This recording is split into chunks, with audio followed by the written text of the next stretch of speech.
امرالله صالح او مسعود طالبانو ته د سولې او سیاسي حل لارې وړاندیز وکړ. درنو لیدونکو د همدې خبره پوره جزیات په ویډیو کې وګورئ. خو د دې لپاره چې له نورو پر واخله نو موضوعات او تازه خبرونو خبر شئ نو زموږ د یوټیوب چینل هم در سره سبسکرایب کړئ. درنو لیدونکو په پنجشیر کې امرالله صالح او د احمد شاه مسعود زوی احمد مسعود د وینې بهېدو مخنیوي لپاره د سولې او سیاسي حل لارې وړاندیز وکړ. احمد مسعود داسې مهال له طالبانو سره د سولې کولو وړاندیز کوي چې 13 ورځې د دې ډلې پر وړاندې د جګړې اعلان وکړ او له امریکا یې هم وغوښتل څو د مقاومت لپاره ورسره مرسته وکړي. اوس داسې ښکاري چې احمد مسعود له جګړې او مقاومت پښیمانه شوی دی او دته یو نږدې کس مهدي حسنا اعلان وکړ چې دوی له طالبانو سره تماس نیولی او د سولې تړون وړاندیز یې کړی دی.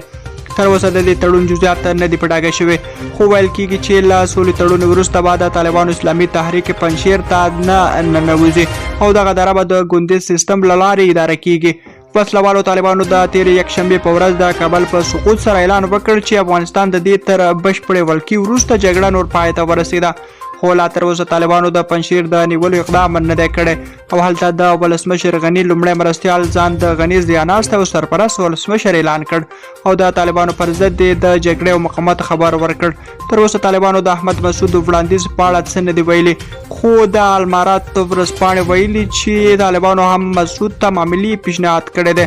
اوس نازیاته کړه که څه هم د مسعود جنګیالي د نظامي مقاومت تیاری لري خو مسعود او صالح د وینې بهېدو په نسبت سیاسي لاره غوره بولي. تر اوسه وسلوالو طالبانو پنجشیر ته تللې لارې نه دي بندي کړي او امرالله صالح دا کړې وه چې د پخواني ملي دفاع وزیر بسم الله محمدي په ملتیا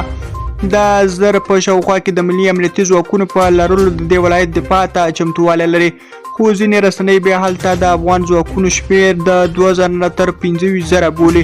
احمد مسعود 13 ورځ ویلي وو چې د پلار له وخته ورته د وسلو زیرمې پاتې او له امریکا یې هم غوښتنه کړې وه چې د طالبانو سره د جګړې لپاره ورسره مالي او نظامي مرسته وکړي. اوس راپورونه وایي چې نن پخوانی ولسمشر حامد کرزي او عبدالله د پنجشیر ولایت له قومي مشرانو او علماو سره لیدلي دي خو د لیدونو جزیات یې نه دي خپاره شوي.